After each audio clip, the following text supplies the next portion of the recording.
తాకట్లో ఉన్న మీ బంగారాన్ని విడిపించి ఆ రోజు ఆన్లైన్ రేటుకి కొంటాం. Sharma gold company. నమస్కారం, సుమన్ టీవీకి స్వాగతం. ముందుగా సుమన్ టీవీ ప్రేక్షకులకు శ్రీ విశ్వావసునామ ఉగాది శుభాకాంక్షలు.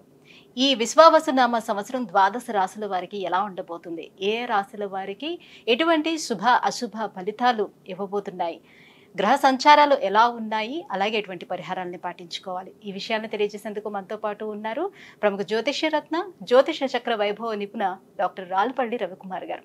గురుగారు నమస్కారం. నమస్కారం.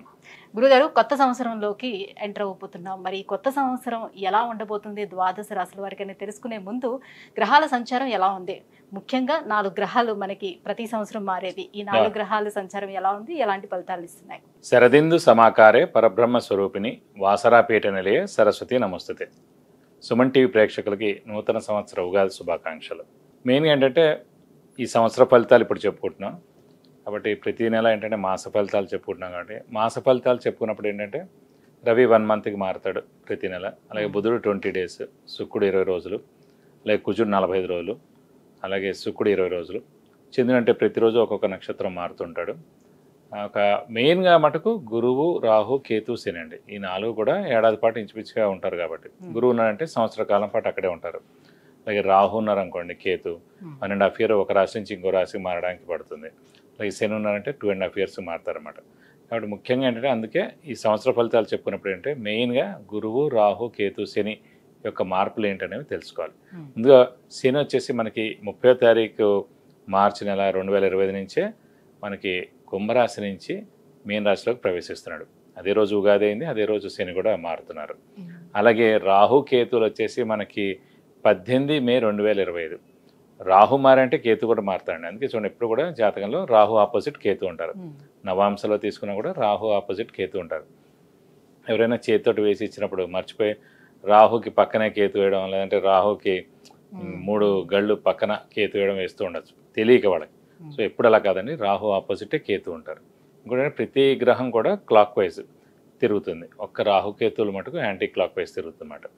కాబట్టి రాహుకేతువులు మటుకు ఏనార్థం ఒక రాశి నుంచి ఇంకో రాశి మారుతారు. అతనేమో 18 మే 2025 నుంచి ముఖ్యంగా రాహు వచ్చేసి మనకి కుంభరాశిలోకి వస్తాడు, అలాగే కేతు వచ్చేసి మనకి సింహరాశిలోకి వస్తారు. వీళ్ళిద్దరు కూడా ఏనార్థం పీరియడ్ అక్కడి నుంచి ఉంటారు 18th మే నుంచి.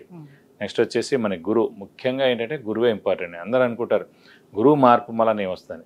గురువు ఏ రోజైతే మారుతాడో ఆ రోజే పుష్కరాలు స్టార్ట్ అవుతాయండి. ఇదే రూల్ అనమాట. సాధారణంగా గురువు ఏ రాశి నుంచి ఏ రాశి మారుతాడు మనం అనుకుంటుంటాం. మన జాతకం చెప్పినప్పుడు కూడా మన రాశి నుంచి 2వ స్థానంలో, 5వ స్థానంలో, 7వ స్థానంలో, 9వ స్థానంలో, లాభస్థానంలో గురువు ఉన్నప్పుడు మన శుభ ఫలితాలు చెప్తుంటాం కదా. సో అందరూ అనుకుంటుంటారు అబ్బాయి ఎప్పుడు మన రాశి నుంచి 2nd హౌస్ వస్తుంది, ఎప్పుడు మన రాశి నుంచి 5th, 7th, 9th, 11th వస్తుంది. సో వాళ్ళకి ఒకటే నమ్మకం ఏంటంటే ఈ రోజైతే పుష్కరాలు స్టార్ట్ అవుతాయో ఆ రోజు గురువు ఒక రాశి నుంచి ఇంకో రాశిలోకి మారుతున్నట్టు మనం ఈజీగా గుర్తించవచ్చు.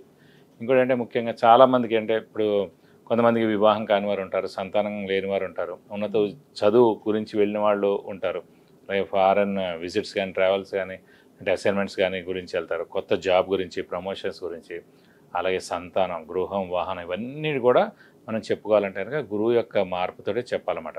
కొన్ని రాష్ట్రాల వాళ్ళకి లాస్ట్ 2 ఏళ్ళు లేదనుకోండి, ఈ ఏడాది ఉంటుంది అంటే ఆ ఏడాది వాళ్ళకి 2వ స్థానం కానీ, 5వ స్థానం కానీ, 7వ స్థానం కానీ, 9 కానీ, 11లోకి వచ్చినప్పుడు ఆ సంవత్సర కాలం పాటు. ఓవరాల్ గా అంటే ఈ 4 గ్రహాల మార్పుతోటి దేశవ్యాప్తంగా ఎటువంటి మార్పులు చోటు చేసుకునే అవకాశం ఉంటుంది ఆర్థిక పరంగా కానివ్వండి? అంటే ఆర్థిక పరంగా ఇవన్నీ కూడా ఎక్సలెంట్గా ఉంటాయి. ఎందుకంటే బుధుడు మెయిన్ వ్యాపార కారకుడు ఎవరికైనా సరే. ఆర్థికానికేమో బుధుడు అవుతాడు, అలాగే గురువు కూడా అవుతాడు. గురువు వచ్చేసి మనకి సంచారం మిథున రాశిలోకి వస్తున్నాడు. మిథున రాశి అధిపతి బుధుడు అండి. సో ఎప్పుడైతే మిథున రాశి అధిపతి బుధుడిని ఈ గురువు కలుస్తాడో అంటే ఆ మిథున రాశిలోకి వచ్చే సంవత్సర కాలం పాటు ఉంటాడో సో వ్యాపార అభివృద్ధి ఉంటుంది, దేశాభివృద్ధి ఉంటుంది, అన్ని విధాలు కూడా చాలా బాగుంటుంది. ప్లస్ చాలామంది అంటే ఇంకా వ్యాపారం విపరీతంగా పెరుగుతుంది, ఎక్స్పోర్ట్ కానివ్వండి ఇవన్నీ కూడా విపరీతంగా పెరుగుతాయి అన్నమాట. వాతావరణ పరిస్థితుల్లో ఎటువంటి మార్పులు? వాతావరణం కూడా చాలా బాగుంటుందండి. ఎందుకంటే శని కూడా మనకి గురువు స్థానం అయిన మీన రాశిలోకి వస్తున్నాడు. ఇంకోటి ఏంటంటే ఆధ్యాత్మిక కారకుడు శని, గురువు, కేతు కూడా అండి.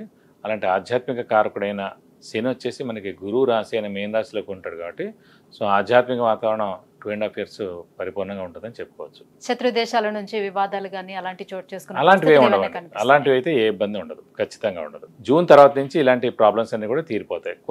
కొన్ని రోజులు ఏంటంటే కుజుడు కూడా నీచ స్థానంలో ఉంటాడు అన్నమాట కర్కాటక రాశిలో ఈ మే జూన్ ఆ సమయాల్లో. ఒకసారి జూన్ వెళ్ళిపోయిన తర్వాత నుంచి మటుకు ఎలాంటి ప్రాబ్లమ్స్ ఉండవు దేశానికి మటుకు. గురుగారు, తులారాశి వారికి విశ్వావసునామ సంవత్సరం ఎలా ఉండబోతుంది? వీళ్ళకి ఈ 4 గ్రహాలు ఎలా సపోర్ట్ చేస్తున్నాయి? తప్పకుండా అమ్మ. తులారాశి అనగా మనకి చిత్త 3-4 పాదాలు, స్వాతి 1-2-3-4 పాదాలు, విశాఖ 1-2-3 పాదాలు, ఈ నక్షత్రాల సమూహం అంతా మనకి తులారాశిలోకి వస్తుంది. ఈ రాశి వారికి అత్యద్భుతంగా ఉందని చెప్పుకోవాలి. ఎందుకంటే చతుర్థ పంచమాధిపతి, యోగకారకుడు, అదృష్టకారకుడు, లక్ ఫేవర్ చేసే గ్రహమైన శని 6వ స్థానంలో ఉండడం. ఇందాక కూడా చెప్పుకున్నాం మనం. 3, 6, 11 స్థానాలు అత్యుత్తమ స్థానాలు శనికి. అలాగే భాగ్యస్థానంలో గురువు ఉన్నాడండి. సో అది కూడా 100/100. ఇక పంచమంలో రాహు, లాభస్థానంలో కేతు, అది కూడా 100/100. వృషభ రాశి ఫస్ట్, మొత్తం 12 రాశుల్లో బెస్ట్ ఈ సంవత్సరంలో. సెకండ్ బెస్ట్ ఏమో తులారాశి అండి. కాబట్టి ఈ తులారాశి వారికి మెయిన్గా భాగ్యస్థానంలో గురువు ఉండడం చేత దైవబలం, దైవానుగ్రహం పరిపూర్ణంగా ఉంది. శని 6వ స్థానంలో అత్యద్భుతంగా ఉంది. రాహుకేతుల బలం బాగుంది. అలాగే మెయిన్ తీర్థయాత్రలు చేస్తారు, దైవదర్శనం చేసుకుంటారు, అలాగే గురువుని దర్శిస్తారు, గురువు యొక్క బ్లెస్సింగ్స్ పొందుతారు. శ్రమ, కాలం, ధనం వ్యర్థం కాకుండా ఉంటుంది. అవసరానికి డబ్బులు సమకూరుతాయి, రావాల్సిన బాకీలు వసూలు అవుతాయి, షూరిటీస్ పెట్టవచ్చును, స్పెక్యులేషన్స్ కలిసి వస్తాయి, మధ్యవర్తితో వహించవచ్చును. వ్యాపారస్తులకు పట్టిందల్లా బంగారం చెప్పుకోవచ్చు. కొత్త వ్యాపారం 2-3 వ్యాపారాలు కూడా కొత్త స్టార్ట్ చేసినా కూడా ఏం ప్రాబ్లం లేదండి. ఎక్స్పాన్షన్కి వెళ్ళినా కూడా ప్రాబ్లం లేదండి. అలాగే విద్యార్థులకి సువర్ణ అవకాశం, రాజకీయ నాయకులకి, క్రీడాకారులకి, పత్రికా రంగం, యూట్యూబ్ రంగం, అలాగే సినిమా రంగం, మీరందరూ కూడా అత్యద్భుతంగా ఉంటుందని చెప్పుకోవాలి. కాబట్టి 100కి 99% అత్యద్భుతంగా ఉన్న రాశి మటుకు తులారాశి సంవత్సరం చెప్పుకోవాలి. ఇక గృహయోగం ఉంటుందా వీళ్ళకి? అలాగే సంతానం, వివాహం అయ్యే ప్రయత్నాలు ఎంతవరకు ఉంటుంది? తప్పకుండా అండి. ఎందుకంటే ఎప్పుడైతే చతుర్థ స్థానంలో కానీ భాగ్యస్థానంలో కానీ గురువు ప్రవేశిస్తాడో సంవత్సర కాలం పాటు అక్కడే ఉంటారు. కాబట్టి తులారాశి వారికి ప్రస్తుతం భాగ్యస్థానంలో మనకి మే 15 నుంచి స్టార్ట్ అవుతుంది కాబట్టి గురువు అక్కడే ఉంటాడు. కాబట్టి సంవత్సర కాలం లోపల ఖచ్చితంగా స్థలం కానీ ఇల్లు కానీ ఖచ్చితంగా కొనేందుకు అవకాశాలు ఉన్నాయి. అలాగే అవివాహితుల వివాహం అవుతుంది. సంతానం లేని వారికి కూడా సంతానం తప్పకుండా కలుగుతుంది. ఎందుకంటే సంతాన కారకుడే గురువు. అలాగే వివాహం కూడా కారకత్వం గురువు కూడా అవుతాడు. కాబట్టి అవివాహితుల వివాహం, సంతానం లేని వారి సంతానం ఖచ్చితంగా కలిగేందుకు అవకాశాలు ఎక్కువగా ఉన్నాయి. షష్టమ స్థానంలో ఉన్నటువంటి శని ఎటువంటి ఫలితాలను ఇస్తాడు? షష్ఠ స్థానం అంటే 6th హౌస్ అంటే డెట్స్, మిజరీస్, ఎనిమీస్ అండి. సో శత్రువులు ఎవరన్నా నశించిపోతారు, అప్పులు ఏమన్నా కూడా తీరిపోతాయి, మానసిక ఆందోళన ఇవన్నీ కూడా తొలగిపోతాయి. ఇంట్లో పెద్దవాళ్ళు, చిన్నపిల్లల ఆరోగ్యం కూడా చాలా బాగుంటుంది. సో స్నేహితులు కూడా తప్పకుండా కలుస్తారు. సో ఇంట్లో పండగ వాతావరణం చోటు చేసుకుంటుంది. సో ఇల్లంతా కూడా సందడిగా ఉంటుందని చెప్పుకోవచ్చు. ఇక ఆర్థికంగా, ఆరోగ్యపరంగా ఎలా ఉంటుంది?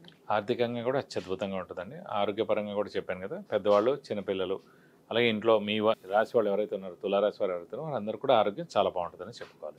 ఇంకా ఎటువంటి పరిహారాలని పాటించుకుంటే ఇంకా శుభ ఫలితాలు ఉంటాయి? ప్రస్తుతానికి అంటే పంచమ స్థానంలో రాహు ఉన్నాడు కాబట్టి అమ్మవారిని ఎక్కువగా ఆరాధిస్తే చాలా మంచిది. అంటే ప్రతిరోజు అమ్మవారి అష్టోత్తరం చదువుకుంటే మంచిది. ఏ అష్టోత్తరం అయినా పర్లేదు. అలాగే ప్రతి శుక్రవారం అమ్మవారి టెంపుల్కి వెళ్ళి 41 ప్రదక్షిణాలు చేస్తానికి మీకు అన్ని విధాలా మంచి చేకూరుతుంది. ఉద్యోగస్తులు అలాగే వ్యాపారస్తులకి ఇంకా ఎలా ఉంటుంది? ఉద్యోగస్తులు కూడా పట్టిందలా బంగారం అండి. సో అవి అంటే నిరుద్యోగులు ఎవరైతే ఉన్నారో వారికి ఖచ్చితంగా ఉద్యోగం వస్తుంది. ఉద్యోగస్తులకి promotions, name and fame, boss నుంచి మన్నన, అలాగే ఫారెన్ టూర్ విజిట్స్, అసైన్మెంట్స్ రావడం, ఇవన్నీ కూడా జరుగుతుంటాయి. అలాగే వ్యాపారస్తులు కూడా పట్టిందలా బంగారం, కొత్త వ్యాపారం కానీ ఎక్స్పాన్షన్ కానీ కూడా వెళ్ళొచ్చు. చాలా బాగుంటుందని చెప్పుకోవాలి. ఇంకా విదేశాల్లో చదువుకోవాలనుకునేటువంటి విద్యార్థులు ఇప్పుడే ప్రయత్నాలు మొదలు పెడుతూ ఉంటారు కాబట్టి వీళ్ళకి ఎలా ఉంటుంది? విదేశాల్లో కూడా మామూలుగా ఏంటంటే ఉద్యోగరీత్యా కూడా వెళ్ళొచ్చు. విద్యార్థులు అయితే కనుక ఉన్నత చదువు రీత్యా కూడా వెళ్ళొచ్చు. తప్పకుండా మంచి సీట్, ర్యాంకు మంచి యూనివర్సిటీలో గ్యారంటీగా వస్తుంది. వాళ్ళు ఖచ్చితంగా చదువుకునేందుకు అవకాశాలు ఎక్కువగా ఉన్నాయి. విద్య, ఉద్యోగం, వివాహం, విదేశీయానం, ఆరోగ్యం, అలాగే ఐశ్వర్యం, వీటన్నిటి గురించి తెలుసుకోవాలంటే కింద స్క్రోల్ అవుతున్నటువంటి నెంబర్లకి కాల్ చేసి గురువుగారు అపాయింట్మెంట్ పొందవచ్చు. గురువుగారు, ఈ విశ్వావసునామ సంవత్సరం తులారాశి వారికి ఎంత అత్యద్భుతంగా ఉండబోతుంది, ఇంకా ఎలాంటి పరిహారాలని పాటించుకుంటే బాగుంటుంది, ఈ వివరాలన్నీ కూడా తెలియజేసినందుకు ధన్యవాదాలు. నమస్కారం.